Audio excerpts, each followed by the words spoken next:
We welcome Max Naumov to the podcast. And if you know this young man's name, you know that he has been through so much this year, and it has been incredible to see his resilience. He is the bronze medalist from the U.S. Figure Skating Championships in St. Louis, and we bonded over all things science, cold plunge, saunas, and he is one unique individual, and I am so excited to be cheering him on in Milan this week. So please enjoy my conversation with Max.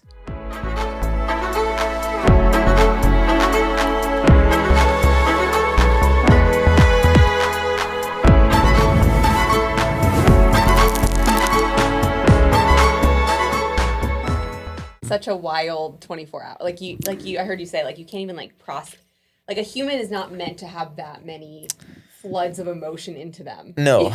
No. It's. I mean, the term overwhelming is not even enough. Like, it's just flooding you with. I mean, think about it. It's 19 years, for me personally, but for others maybe even more. Yeah. Of just like dedicating yourself to one specific thing, and all culminating to one moment. Yeah. I mean, it's.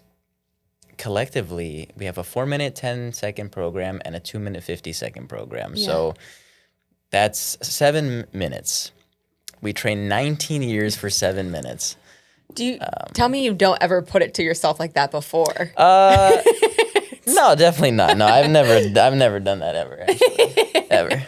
No, I mean, look, it's one of those things that it's a fact, and we talk about it amongst ourselves all the time. It's like, obviously, it's the process. It's the actual training, the lessons that you learn through it. But in reality, it all leads up to this one moment. Yeah. And just being able to capitalize is a whole another feeling. I mean, it's a blessing.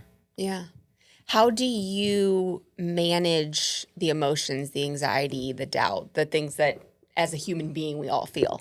I think it's important to know that the best thing for me that I've learned is to not run away from those emotions, because a lot of times we'd think like, okay, I'm feeling nervous, or I'm feeling worried, or I have doubt, because we all have doubt, like everybody does. Yeah.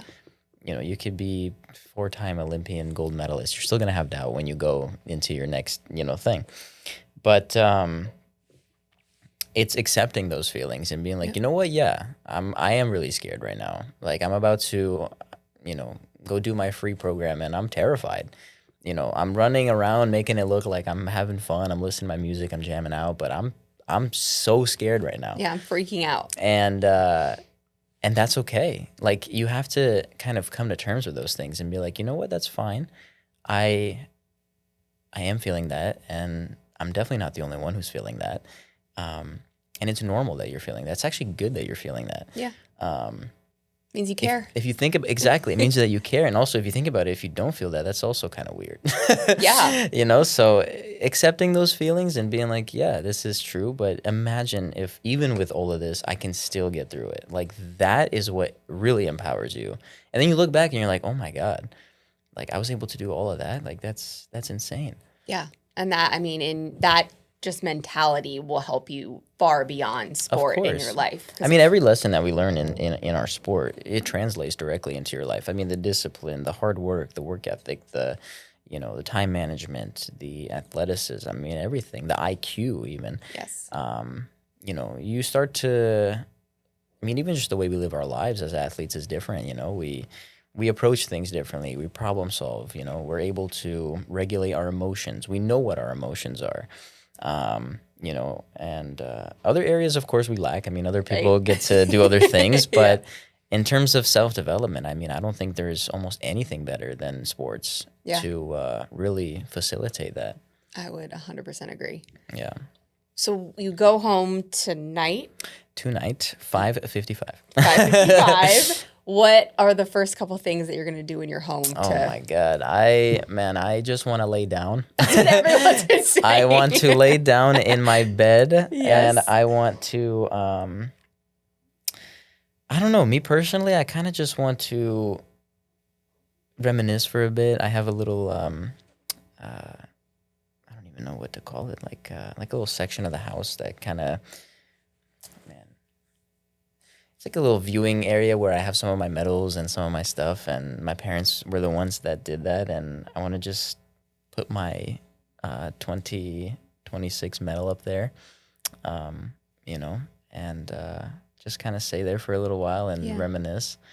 But see my cat. I missed her for a while. She's 15 now. Oh my god! I got her for my 9th birthday. What's her name? Her name's Lucy. Lucy. She's very sweet. Yeah, she's a sweetheart. She getting sweeter and sweeter by the year as she gets older.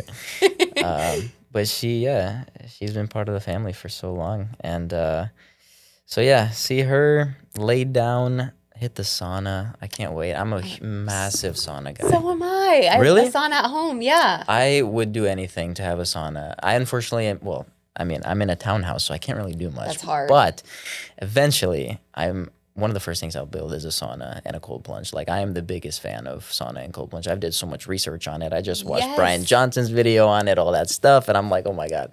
But me and Spencer, actually, who's also on the team, which, by the way, is insane. One of my best friends is also on the team with me. Oh my gosh. So I'm just incredibly hype about that. We are huge fans of the sauna. We get to go 2-3 times a week, like, you know. And you're gonna live forever. Listen, I mean, if Brian Johnson talks about it, then we're gonna be living till 100 and something for sure. But I mean, the research behind it is nuts. It's nuts. And the Finnish people have been doing it forever, like, you know. And I mean, it's a big part of my culture too in Russia. Like, huge fans of that. And I mean, every family in Finland has a sauna. I think I heard something about they're close to having more saunas than even people or something crazy like that. I don't know. 3 million. I forget the exact stat. Yeah, like that's crazy. That's awesome. So oh my God, if we had a full hour, I would geek out with you. Me too. I love this stuff. Sauna, I love this stuff. I'm a huge fan. Like podcasting, and like I think it's so cool. I haven't had the chance to really like go out and talk a lot.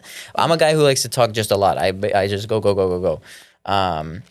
You know, and I watch all this stuff. I watch like podcasts. I mean, like Huberman. We're talking like all these guys. Yes. And I'm also a huge fan of psychology. So like I'm in like Jordan Peterson, all this stuff. Like I'm a huge fan. Oh my God. Yeah. What attracted you to that? Have you always been just curious? I don't know. I mean, I think I've always been really interested in psychology. I think like going through sports and making kind of understanding yourself more. I think I was like, this is. Everyone always talks. You always hear like, okay, sports is 80% mental and 20% physical, and you're in it. You're like, no, it's not. What are you talking about? Like, I'm good. And then you get older, and you're like, it's actually 99% mental, 1% physical. So then I was like, you know what? There might be something to this. And then I started kind of just looking, and I try not to. I mean, we all do, right? Like doom scrolling and all that. But I try to like watch podcasts and clips of things. I'm like, okay, let me actually try to learn something from this. And I try to retain, some information, and some stuff I'm like, let me give that a try. And then I started becoming curious. And then, I mean, obviously Joe Rogan, biggest podcast in the world. Yes. He has a bunch of those guys on, and you kind of like, okay, this is an interesting guest. Let me follow them. Let me look what they're doing. And then, finding out through Huberman, all this like scientific approach. He's the neuro guy, right? So really cool stuff, and just kind of trying it out on yourself and being like, this is really making a difference. Yeah, and it's like a cheat code. This is like, why isn't everyone talking about this?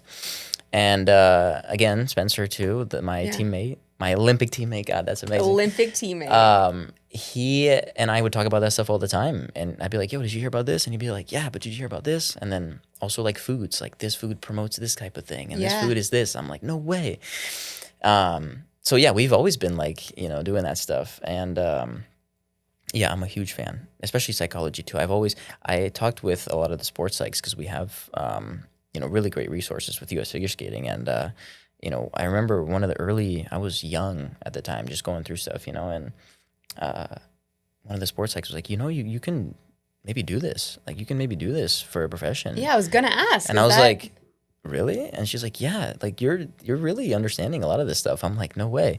Because most of the time, I don't know, therapy is different for everybody, but like, I end up just talking most of the time. I'm the one who's talking. I come to my own conclusions. And like, we start throwing ideas back and forth, and, I love that. I love that. And being a part of that, and just having those mental breakthroughs. I mean, there's almost nothing better. And so I'm very interested in psychology, maybe pursuing like sports psychology later in my future, I could definitely see that. I mean, what a superpower to be able to have. Not many sports psychs have also experienced that high as an athlete. Correct. And I think to be able to have that background, but then obviously like the science and the psychology. And I mean, I think you'd be great. I love it. I really do. I have such a great time talking to all those guys. And I learn something new about myself every time. Yeah. It's never ending. Not to mention, of course, David Goggins and Jocko. I mean, those guys are, I mean, if you can run through a brick wall after you watch a couple of their videos. So, we always laugh who's going to carry the boats and all that with Spencer. So, how does that work with prepping for a program? Because I imagine you're not trying to run through a wall. Like you have. That is true. This is true. So what do you hold off on not getting overly excited? So it's interesting. I mean, I think the thing about it, obviously we have a lot of artistry, and it's not just full peak, like go crazy, lift as much weight as you possibly can. Not any of that. But every part of the program is just very calculated, and the things that you do have to put all your energy in, you gotta commit to it or nothing. Like you have to do it. So it's just the mentality of like, I'm willing to do anything for this right now, and nothing is gonna deter me from this jump that I gotta do, or all of the jumps that I'm gonna do. Like I don't care if my lace breaks and my blade falls off. I'm getting to the end of this program no matter what. Like literally tooth and nail. Like that's the mentality. So of course you have to pace yourself and do your choreography and all that. And that also takes effort. It's like a 4-minute sprint. You go fast at one point, then you go slow, then you go fast again. It's a totally different type of endurance. And it's just that mentality of like nothing is gonna stop me. And I'm getting to the end of this, and I'm just willing to give everything.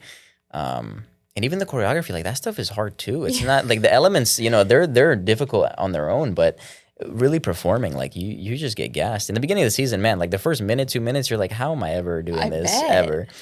And then, you get to the middle, you're like, okay, I can see this. Yeah, I mean, like you can see it. Like when you guys finish, it's like you just ran a 200-meter race all out. It's true. Like, because I mean, there's at any point in time, something is moving. We very rarely stand still. And even when we do stand still, we have some movements with our upper body or whatever the case may be. And it's constant motion, and you have to just, again, even in a soft or slow movement, you're giving all that energy and you're focused, right? So not to mention, of course, the mental, focus that you need to have to do all this stuff.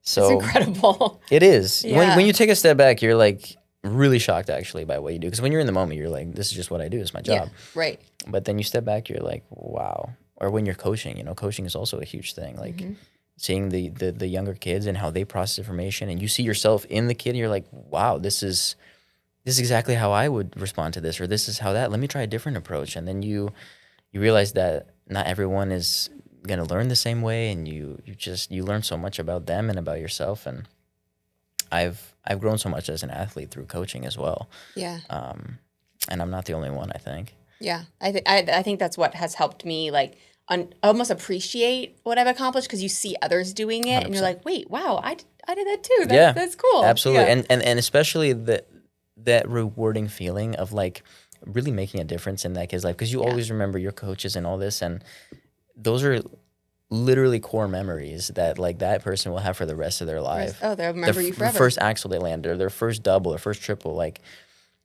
to be a part of that is incredibly like rewarding. It's such a gift. Yeah, it is. It's a privilege. Yeah. All right. Well, if you're in Nashville, we have a full backyard sauna, cold plunge. So like, and I could talk to you for another hour and a half. But we could talk for hours. I'm so into this. I love this. I have to wrap up though. So what is a word that motivates you, inspires you, or just serves as who you want to be? Resilient. Resilient. That's been the word and the mentality for this whole season. Yeah. I try to embody that as much as I can. Like nothing ever will deter me. Like whatever is thrown at me or, comes at me, I will still stay standing. Yeah. I mean, so much respect and awe to you, like just watching you, and you have the whole world behind you. So very excited to see you skate, crush it for Team USA in Milan. And I'll see you in the sauna soon. Oh, most definitely you will. Thank you so much. Thank you so much, Max. Thank you.